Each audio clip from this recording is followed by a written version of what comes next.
nimewaita hapa kuzungumza na nyie na kupitia kwenu kuzungumza na Watanzania.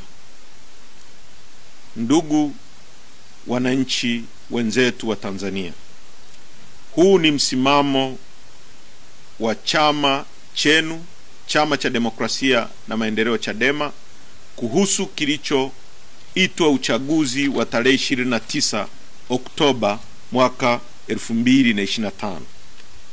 Msimamo huu umetokana na kikao cha kamati kuu ambao mimi kwa niaba ya kamati kuu ya chama nitausoma neno kwa neno mbele yenu.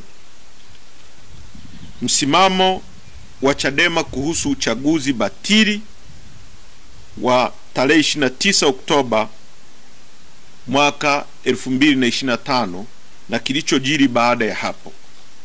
Namba 1. Uchaguzi wa tarehe 29 Oktoba 2025 ni batili na matokeo yake yote lazima yafutwe.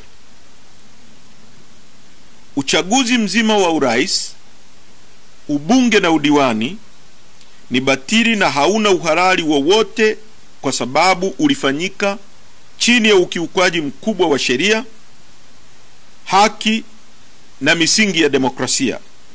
Chadema inasisitiza kufutwa mara moja kwa matokeo yote ya uchaguzi na kuvunjwa kwa kinachoitwa Tume Huru ya Uchaguzi INEC, kwa sababu tume hiyo haina uhuru kuanzia uteuzi wa wajumbe wa tume, muundo wa tume na majukumu yake.